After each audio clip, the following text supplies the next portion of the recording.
Etikaf amasung khalwat. Aibam sung khonjenda Azad Komol. Islam ki khwaide konba mapu gi paujen ba akhiru nabi Hazrat Muhammad sallallahu alaihi wasallam mahaki mathakte ingthabale hin bisanu ibungo gi mamangdadi lamboibagi chatnabi ase yamna pak sauna leirami tabang mapuga naknaba phangnabagi tamakta miyoiba samajbo thadoktuna umang wamang singnung manungda sahi kaya atopa misinga samnadana lainingbagi lambida leinarami makhoi gi pandamdi miyoiba samajda misinga tona tinaduna leibana makhoi gi puning wakhal mapugi maikeidagi singthoktuna habiti mapuda puning changjabado tokthok handuna pochaki tayong panbada lupsin hanbadagi mi amagi maning tamba tangdu leitaba punsi atu mangki amasung taibang panbagi mapugi khosem singi apam mihauda langthunaduna hanthaba thaki sa uchekumna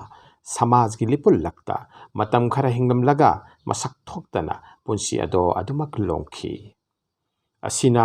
isa masak khangba self realization nizat natraga aran khobongi tamakta ayetpa taibang panbataki hingnabagi tamakta naito punsi leinabagi haibati lamboibagi mong ado makhoigi guru singna takpi tambiduna pangthoknarami hairiba mathakki wakhalwala se ngasisu atopa dharma kaya mukta atopa dharma gi samajda adumak ubu phangli yuban kaiban ba imung manung nupi angang thadoktuna lamboibagi lambida khongdariba haibati lainingbagi lambi mawang aseda Islam dharma gi bisar di karino yung kai thadoktuna samajdagi naitom taduna phangba yaba tanba yaba pandam ado miyoiba samaj gi manung maktada leina phangba yai haiba ase Islam dharma gi paujeni lamboiba bu haibati lamboiba gi chatnabi bu thingbikhi yengbiyo Quran sura number 38 ayat number 28 masigi hikamat haibati nungi oiba wafamdi masini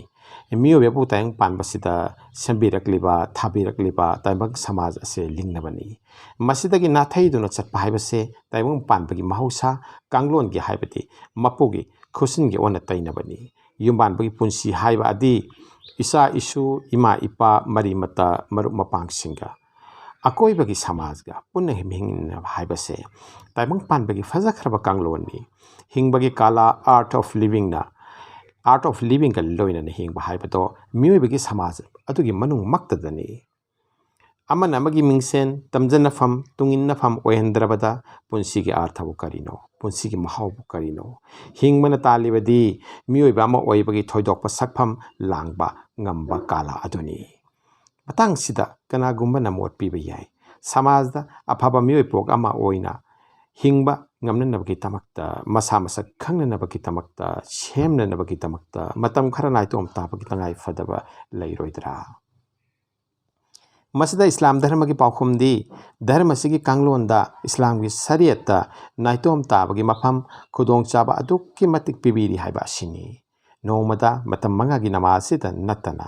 anangba matamda nafan nawasing pakthokpa yai masigi masingsu akaknaba leite ngamjabagi thakta pangthok saba yai Hazrat Muhammad Mustafa sallallahu alaihi wasallam na haibiramba yumda khalwat ghar haibati naitom ta na laining laison taunanaba mafam top paka natraga tongan ba mafam amat thamu maduda haukiba guna pap singmuning singduna mapuda onsinduna kapsau maduda nija thaibada aran khubam leibani haibado ningsingni ngai oi masi tanatana tahajjud ahingi matamda pangthokpa namaz gi matangda tahajjudi nafil namaz gi ningthauni haibiramba amasung Allah wala singna ibadat ki damakta chikpa hing tanglauda haugattana khak wali oiba ngamde hainaba wafam singado ningsingni ngai ni Allah wala singi khankada numit kayani dang ilam amasung rohaniyat ki damakta punsi leloba yai Kamil Seki Makhada matam khaidok tu namakhoi gi talim tarbiyat lamjing lamta kamadi takpi tambiba phangluba makhoi kaya gi punsida achauba ahongba purakhiba amsung makhoi gi punsida sadharan misingdagi thoidok hendokpa thabak kaya tawrakhiba mioi pok kaya gi wari aikhoin itihas tagi phangli Imam Azam Hazrat Abu Hanifa rahmatullahi haiki madudi mahake punsi gi mamai tabada Ijtihad haibadi technical term of Islamic law Islamic niyom niti shariat ki kanun bu nainabagi thabak pumba leptuna तरीकत की शेख जफर अस सादिक रहमतुल्लाह अलैहि मनाक्ता लेंजखिबदा पुंसीगी लाखिबा अहोंबसिंग अदो सैथादुना हाइखी सही अनि असे लेरमद्रबदी नोमान मांग ताकलमगनी सही अनि असे लेरमद्रबदी नोमान मांग ताकलमगनी नोमान मसागे असेंग ममिंगनी येंबियो अद-दरर अल-मुख्तार वॉल्यूम नंबर 1 लमाई निफुगा हमदोय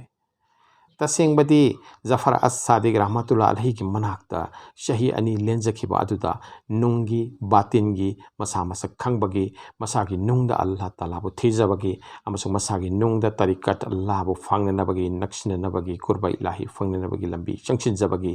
थमोइबु सेमननबगी थमोइबु कल्ब सलीम की थाकता लाकननबगी अदुकुंबा खोंगचत अदुदा मुराकबादा मुसाहदादा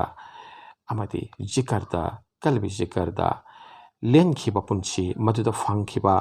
चखवत्सबगी नुंगलोन नुंगी यावा पुनमक अदुबुनी इमाम आजमना छैथारिबा असि अल्लाह की नबी हजरत मोहम्मद मुस्तफ़ा सल्लल्लाहु अलैहि वसल्लम हाइबिरमी मयाय ओइबा लंबी हाइबदि मयाय ओइबा पुंसी महिंग तंबिरमी अतोपा कांगलम अमना लंबोइबदा तानबा दाबी अतुमक लंबोइदना मियोबा समाज की मरक्ता लैन लैना फांगबा याबगी उपाय अमदी इतिकाफनी समाजदगी लापथोकलगा मपु थीजबगी लंबीदा एबादत पुंसी लेनबा कांगलम इतिकाफनी इतिकाफ मकल अहुम थोकना खाइदोकपिरमी अहानबदा वाजिब इतिकाफ निंगजबा अमगी मखादा मपुदा वारेपसरगा पांगथोकपा इतिकाफनी मसागी अनिंगबा अपामबा अमा थुंगहल्लबदी मपु महाकी दमक्ता इतिकाफ समाजदगी तोंगाना एबादत लेंजगे हाइना वारेप सखिबा अदुगी मतुंग इना अनिंगबदो मपुना थुंगहनबिरबा मतुंगददी इतिकाफ पांगथोकपा तंगाई फादबा वाजिब ओइरे मसी वाजिब इतिकाफनी अनिसुबदना सुनत इतिकाफ रमजान शरीफ की अरोइबा नुमित तरानीदा इतिकाफ तव सुनतनी हाइबदि अल्लाह की नबी हजरत मोहम्मद मुस्तफ़ा सल्लल्लाहु अलैहि वसल्लम ना मसीबु तत्तना तौबीरम्मी मसी सुनत इतिकाफनी अहुम सुबदा नाफिल इतिकाफ मसी अककनबा मतम नत्रगा नुमित लैतबा मकल की इतिकाफनी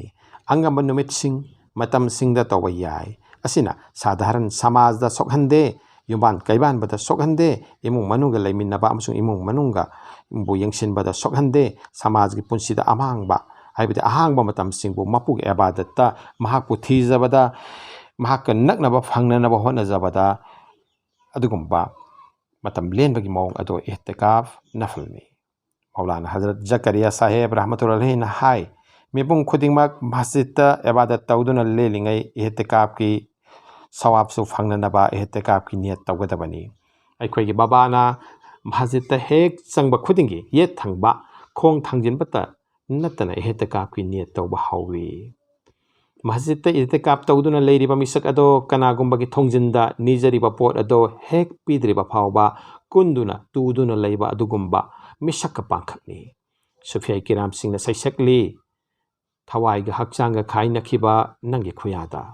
मसिमक अैगी अपाम्बनी अैगी अनिंगबनी मसिगिदमक हिंगबगी पांदमनी अमसो पुंसीगी पांदम अदो फंगनी मसिदगी अमुक्सु सैसकली हंगबियु मुसादा खुदाना पीखिबगी मरम मई लौब चटलगा फंगलखिबनी नबुवत पैगंबरगी फम हजरत अल्लामा इब्ने कय्यिम नहाय इतिकाफ की थवाई अमसुंग मरुआइबा पांदमदी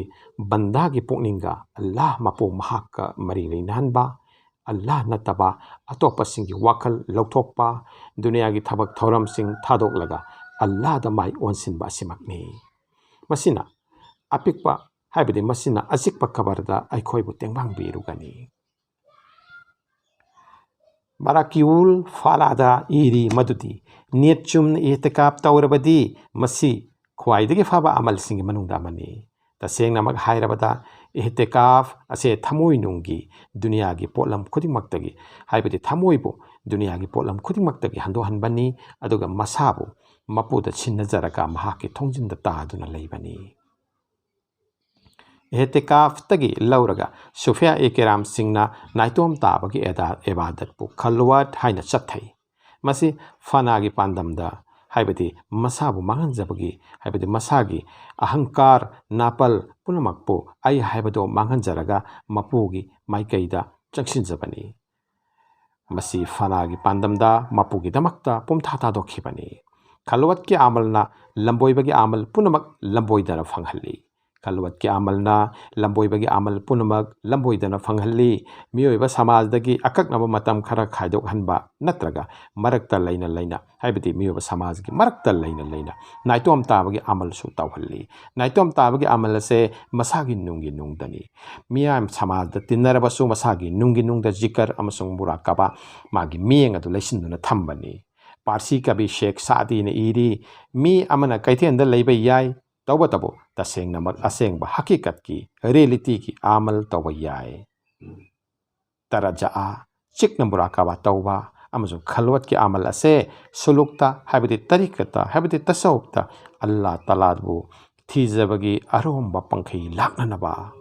ꯑꯜꯂꯥ ꯇꯥꯂꯥꯒꯤ ꯃꯥꯔꯤꯐꯠ ꯐꯪꯍꯟꯅꯅꯕ ꯌꯥꯝꯅ ꯌꯥꯡꯅ ꯆꯪꯁꯤꯟꯕ ꯄꯥꯝꯕꯩ ꯑꯗꯨꯅꯤ꯫ ꯑꯜꯂꯥ ꯇꯥꯂꯥꯅ ꯍꯖꯔꯠ ꯃꯨꯁꯥ ꯑꯂꯩꯍꯤ ꯁꯂꯥꯝꯕꯨ ꯅꯨꯃꯤꯠ ꯅꯤꯐꯨꯅꯤ ꯀꯣꯍꯤꯇꯨꯔ ꯆꯤꯡꯖꯥꯎꯗ ꯀꯧꯕꯤꯗꯨꯅ ꯈꯜꯋꯠꯇ ꯊꯝꯕꯤꯈꯤ, ꯅꯥꯏꯇꯣꯝ ꯑꯦꯕꯥꯗꯠꯇ ꯊꯝꯕꯤꯈꯤ ꯑꯃꯁꯨꯡ ꯅꯕꯨꯋꯠ ꯄꯩꯒꯝꯕꯔꯒꯤ ꯐꯝ ꯂꯥꯟꯊꯣꯛꯄꯤꯈꯤ ꯍꯥꯏꯕ ꯑꯩꯈꯣꯏꯅ ꯃꯃꯥꯡꯗ ꯄꯟꯖꯈ꯭ꯔꯦ꯫ ꯏꯇꯤꯀꯥꯐꯅ ꯌꯨꯝꯒꯤ ꯀꯥ ꯑꯃꯗ ꯑꯃꯗꯤ ꯃꯁꯖꯤꯗꯀꯤ ꯑꯀꯛꯅꯕ ꯃꯐꯝꯗ ꯄꯥꯡꯊꯣꯛꯏ, ꯑꯗꯨꯕꯨ ꯈꯜꯋꯠꯅ ꯏꯍꯇꯤꯀꯥꯐꯀꯤ ꯄꯥꯔꯥꯗꯒꯤ ꯈꯜꯋꯠꯀꯤ ꯅꯥꯏꯇꯣꯝ ꯇꯥꯕꯒꯤ ꯑꯃꯜ ꯃꯐꯝ ꯃꯇꯝ ꯈꯨꯗꯤꯡꯃꯛꯇ ꯄꯥꯡꯊꯣꯛꯍꯜꯂꯤ, ꯄꯨꯟꯁꯤꯒ ꯂꯣꯏꯅꯍꯜꯂꯤ, ꯈꯣꯡꯐꯝ ꯈꯨꯗꯤꯡꯒ ꯂꯣꯏꯅꯍꯜꯂꯤ꯫ ꯁꯦꯈ ꯍꯖꯔꯠ ꯃꯁꯤꯎꯜꯂꯥ ꯈꯥꯟ ꯁꯥꯍꯦꯕꯅ ꯍꯥꯏ, ꯈꯜꯋꯠ ꯐꯪꯒꯅꯤ ꯊꯃꯣꯏꯗ, ꯈꯜꯋꯠ ꯐꯪꯒꯅꯤ ꯊꯃꯣꯏꯗ, ꯅꯠꯇꯦ ꯏꯗꯣꯝ ꯐꯝꯗꯣꯛꯄꯅ꯫ ꯍꯛꯆꯥꯡ ꯄꯣꯂꯥꯡꯁꯦ ꯃꯤꯄꯨꯝ ꯈꯨꯗꯤꯡꯒꯤ ꯂꯣꯏꯅꯕ ꯌꯥꯏ, ꯊꯃꯣꯏꯅ ꯑꯍꯠꯀ ꯂꯣꯏꯅꯔꯤꯉꯩ, ꯊꯃꯣꯏꯒ ꯑꯍꯠꯀ ꯂꯣꯏꯅꯔꯤꯉꯩ, ꯊꯃꯣꯏꯅ ꯑꯍꯠꯀ ꯂꯣꯏꯅꯔꯤꯉꯩ꯫ ꯈ꯭ꯋꯥꯖꯥ ꯑꯥꯎꯂꯤꯌꯥ ꯀꯕꯤꯔꯅ ꯍꯥꯏ, ꯃꯤꯌꯥꯝ ꯃꯔꯛꯇ ꯅꯥꯏꯇꯣꯝ ꯑꯜꯂꯥꯒꯤ ꯖꯤꯀꯔꯗ ꯂꯨꯞꯇꯨꯅ ꯂꯩꯕꯒꯤ ꯃꯑꯣꯡ ꯑꯁꯦ ꯂꯦꯞꯅꯥꯏꯗꯕ ꯑꯃꯁꯨꯡ ꯃꯄꯨꯡ ꯐꯥꯅ ꯃꯄꯨ ꯏꯕꯨꯡꯉꯣꯒꯤ ꯖꯤꯀꯔꯗ ꯂꯨꯞꯈꯤꯕꯅꯤ, ꯃꯗꯨꯗꯤ ꯀꯩꯊꯦꯜ ꯃꯌꯥꯏꯗ ꯁꯝꯗꯨꯅ ꯆꯠꯄꯗꯁꯨ ꯃꯤꯇꯤꯟ ꯃꯤꯈꯣꯡꯒꯤ ꯋꯥꯍꯩ ꯑꯃꯠꯇꯁꯨ ꯇꯥꯔꯛꯇꯦ꯫ ꯂꯣꯏꯅꯔꯤꯕ ꯃꯤꯀꯨꯞꯁꯤꯡ ꯑꯁꯦ ꯄꯨꯟꯁꯤꯒꯤ ꯃꯇꯝꯒꯤ ꯂꯤꯛꯂꯨꯁꯤꯡꯅꯤ꯫ ꯁꯨꯐꯤꯌꯥ ꯀꯤꯔꯥꯝꯁꯤꯡꯅ ꯃꯤꯀꯨꯞꯁꯤꯡ ꯑꯁꯦ ꯃꯄꯨ ꯃꯍꯥꯛꯀꯤ ꯖꯤꯀꯔꯒꯤ ꯂꯤꯛꯂꯨ ꯑꯣꯏꯍꯟꯖꯕꯅꯤ ꯑꯃꯁꯨꯡ ꯈ꯭ꯋꯥꯏꯗꯒꯤ ꯋꯥꯡꯕ ꯊꯥꯛꯇ ꯃꯃꯜ ꯂꯦꯞꯅꯕ